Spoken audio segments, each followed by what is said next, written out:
We are here to give a literature review of Was the Cat in the Hat Black by Philip Noe.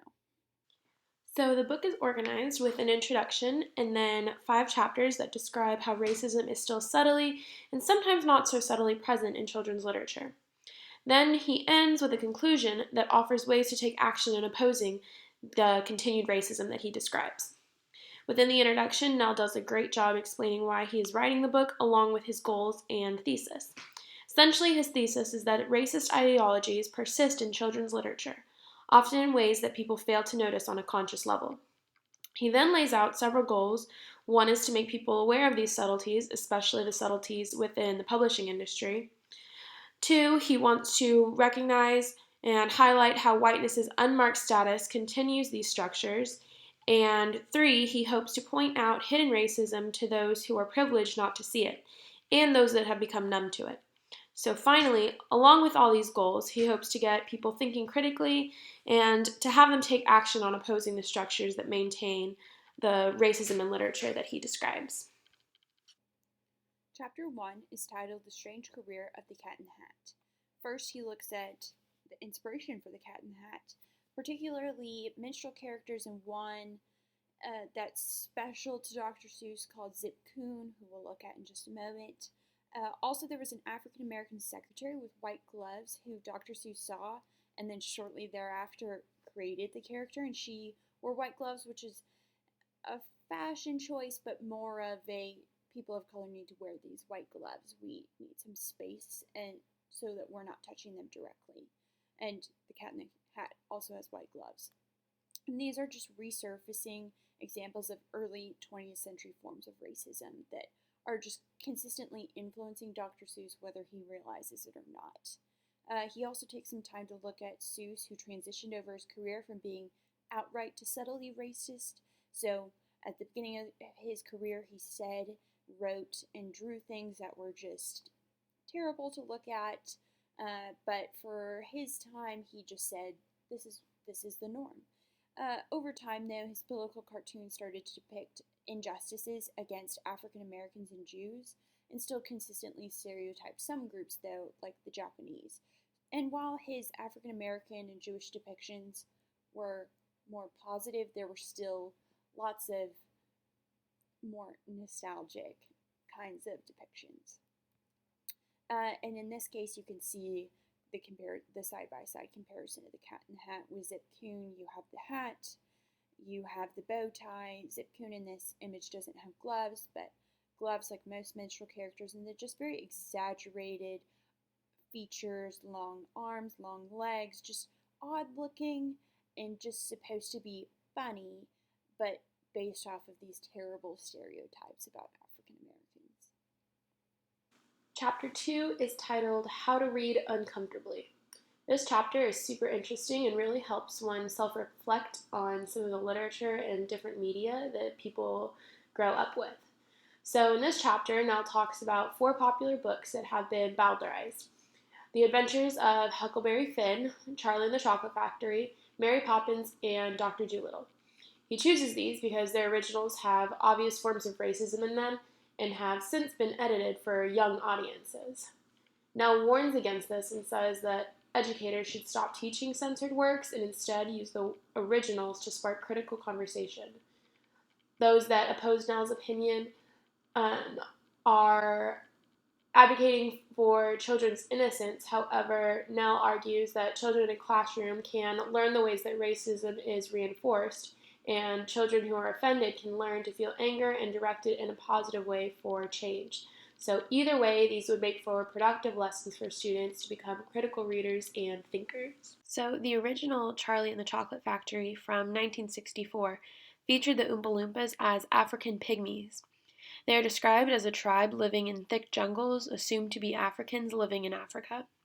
They are also described as being happy to be shipped in boxes to England. And from the image on the slide, it is quite obvious that a normal animal or human would not be comfortable in these conditions. There's only holes for their arms and legs and to breathe. So, Nell points out that this text and these images can be used in a discussion of fair treatment that can be linked back to slavery and racial inequalities. The book did get revised in 1973.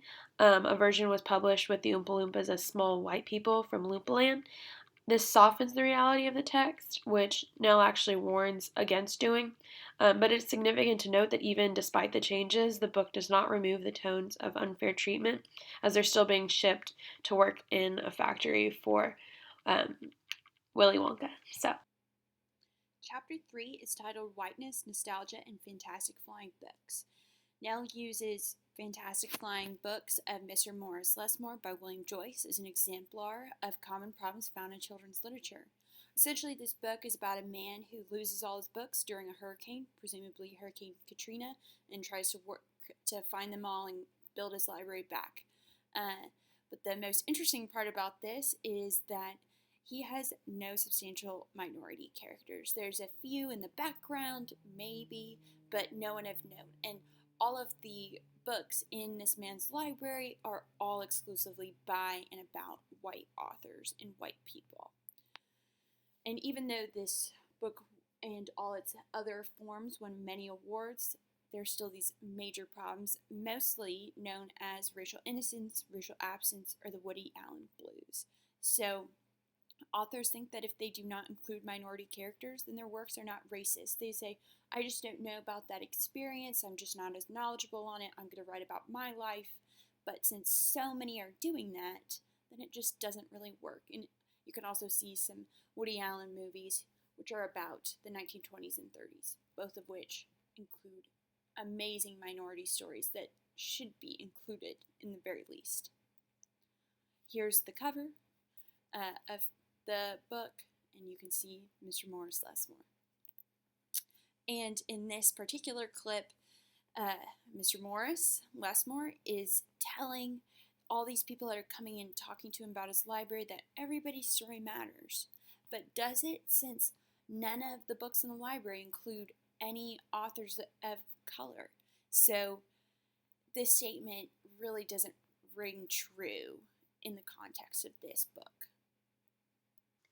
Chapter 4 is titled Don't Judge a Book by its Color. In this chapter, Nell discusses how young adult book covers have been whitewashed. Whitewashing can appear in several forms and is done on the claim that books with people of color on the cover won't sell. Forms of whitewashing include placing a white model on the cover of a book that does not indicate that the main character is white. A second form is an ambiguous cover where the character's race is masked. A third form is the model having an ambiguous race, and a fourth form is over-exotic depictions that are attempting to fascinate readers with the foreign or other. All of this creates an endless cycle as publishers print fewer or no books featuring characters of color, causing people of color to buy fewer of these books and allowing publishers to then claim that there is less of a market for diverse books in book covers. So Nell points out that this is a problem and it's one that encourages systemic racism. So Nell points out that whitewashing primarily happens in fantasy, science fiction, and the speculative more generally. He states that he's not sure when this current practice started in children's and young adult publishing, but it definitely began flourishing after authors and characters of color entered mainstream children's book publishing in the late 1960s and 1970s when they came in mass. So one of the earliest and modern examples of whitewashing is through illustration with the book on the left, A Wizard of Earthsea. The original is depicted here on the left, and it actually does shade the title character in the red-brown hue that the novel describes, but most subsequent covers show him as white, omit his face, or use a different image. So that's important to note that even though the original did depict the character decently, after that, whitewashing still occurred. And then on the right is the ambiguous, just a regular illustration of the title of Liar. This was the author's preference because she said that she wanted readers to be able to guess what race guess or to identify with and imagine the race of the character however the reader wished, but it still leaves out the opportunity for a person of color to be represented. So this is just kind of an example of illustration and whitewashing coming together. Chapter 5 is titled Outside the Boundaries of Imagination. So Nell is describing the lack of genre choices for authors of color as the new Jim Crow, the new kind of segregation just specifically aimed for the publishing industry.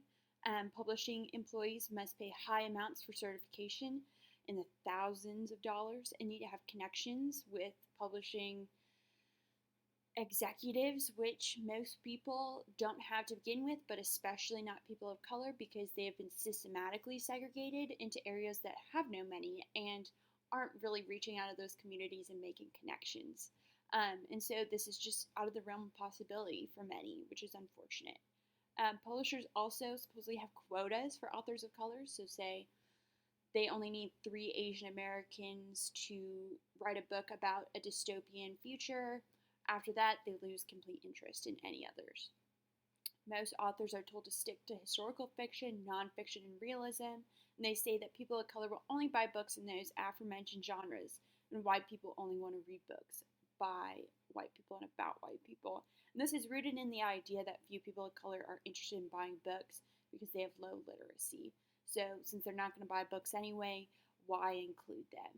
Which is very lazy reasoning and not necessarily even backed up by statistics, but a pervasive logic in the publishing industry. This chart was very interesting that Nell included, and this group counts all the books in children's literature, and they categorize them by and about each of these different groups. And so, of note for 2015, so the top row, 15% were about any combination of these. 15%. This makes up all of these groups make up more than half of American society, but they only get 15% of books about them, and 11% were written by them. And once again, these groups make up more than half of America, but they only get 11%. Also, as he said that history, realism, and nonfiction make up most books written by African American authors. That's seen clearly in this 2014. We also see early readers as a very low one, which is ironic because even low literacy people, everybody's going to need an early reader. Maybe they won't be reading chapter books as quickly due to systemic issues, but they're going to be having early readers. So why shouldn't there be more African American authors? Nell's conclusion, the final section of his book, includes reading racist books critically. That's the first step in advice. He wants readers to recognize that personal racism is often unconscious and that systemic racism is typically invisible. So by starting to read racist books critically, it can kind of help to recognize those things. So that's the first call to action. He says, irrespective of your role, of your race, to be aware of how racial and racist structures may guide your decision-making process. So that's an important thing to keep in mind. Secondly, he says to be aware of the pervasive nature of white supremacy for all. And when he says for all, he says for white people that white supremacy produces prejudice. And then in non-white people, it produces self-hatred, self-doubt, and pain at times. It is impossible to grow up in a racist culture and not have these ideas infiltrate your thinking on both sides. So that's something that he wants us to keep in mind. Thirdly, talking about moving from tolerance to respecting differences. Tolerance isn't good enough. So Nell jokingly kind of states that tolerance, or the golden rule, is not to tolerate thy neighbor as thyself. Instead of tolerating difference, Nell calls us to respect difference by first acknowledging that it's real, and then encourages us to recognize that we have difference in common. So our differences are interesting too. That's what we can build upon. Because they're interesting, we can learn from each other. And if we listen to and respect different experiences, then that does more than just tolerating. That's respecting each other. Fourthly, And simply, he wants us to buy diverse books. Nell does a great job of providing websites and different authors that people can look up in order to buy diverse books. And following that, not only to buy them, but then to teach them. So, as parents, educators, mentors, it's important to teach diverse books. So, bringing them into the classroom and asking yourself if you have just one token book about a certain race on your syllabus, or if there are multiple books that are representing multiple cultures. There's an easy way to do that by checking one's classroom or school libraries, and if not found there, then to go back to the previous step and to buy diverse books and bring them in and do what you can to really show a different variety of authors and main characters. So, and then to bring them into discussion, go back and have conversations on them.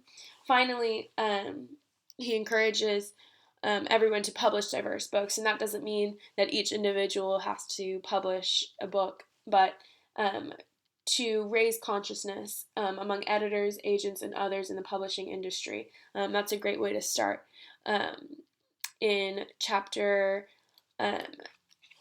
4, I believe he talks about whitewashing, and that's where he kind of calls out the publishing industry, and he gives examples of ways that activism has helped and stopped some whitewashing and has helped bring diverse books to the surface and into bookstores. So that is his final piece of advice.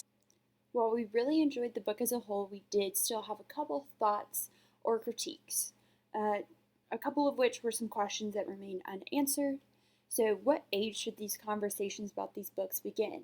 We're constantly being told by Nell throughout that we need to talk about these nostalgic works very critically with our students and our children and make sure that they know right from wrong and why and contextualize everything. But at what age do you start? And when do you start to develop the conversation to be more mature? Also, who is to blame for the state of publishing? Is it publishers? Is it illustrators? Is it authors? Is it us readers? Who is really to blame for the systemic issues that still exist? And we also wanted to see some successful examples of appropriate literature that would have been nice to examine.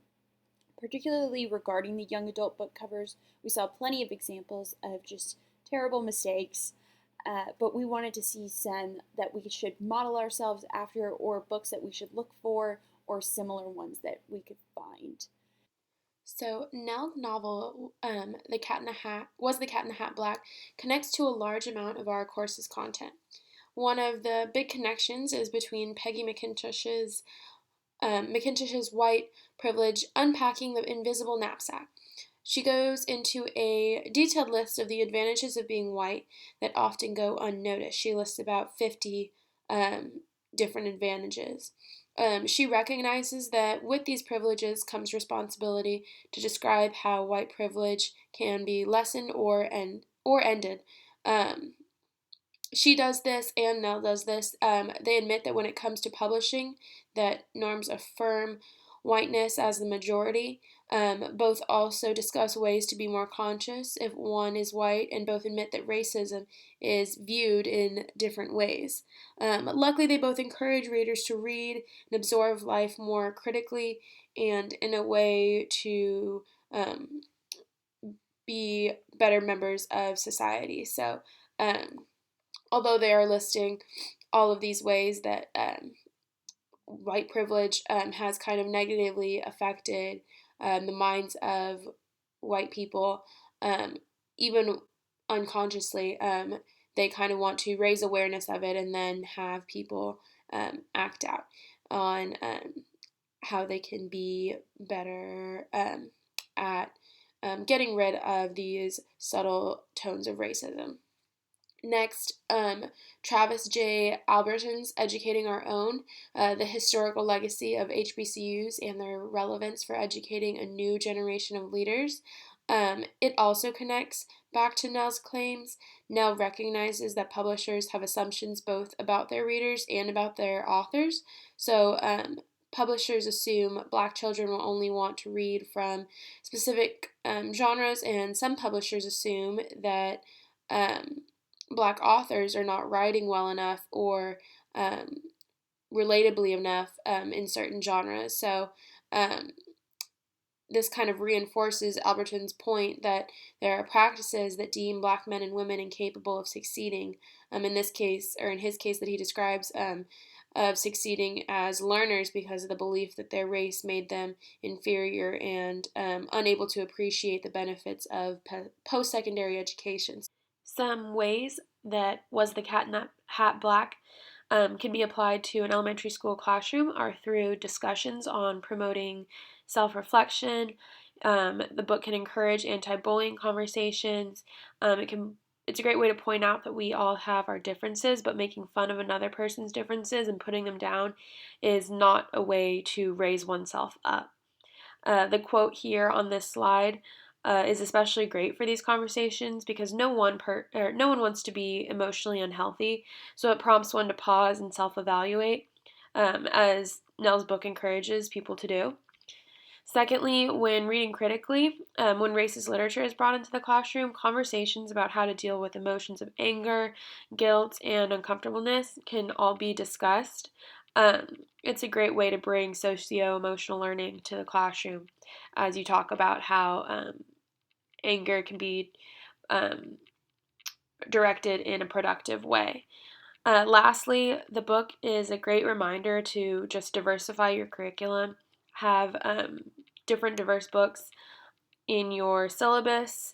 It's a great way to, or a great reminder to have healthy conversations, and it's a great reminder to be a good learner, you have to be a good and productive listener, which is so important.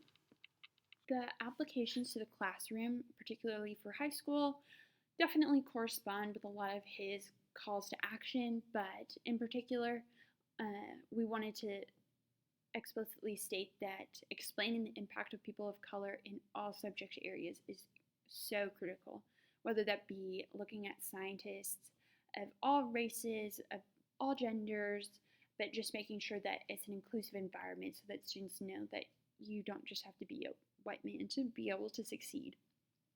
Also, just assigning books by authors of color, just so that they could see that there are other authors other than old white men from England, right? And then when you do need to assign nostalgic books, teach them critically. So make it an opportunity for students to study the structures of the past and look at why they thought that way. How can we change? How have we changed since then? How are we still the same? Looking at all those kinds of questions so that students can be prepared to understand what is in the text. Finally, our conclusion. Basically, what we got out of the novel is that we are enlightened and encouraged to make better choices for students in regards to our curriculum, our syllabus, and what we choose to discuss and talk about in our classrooms, and the manner in which we do that.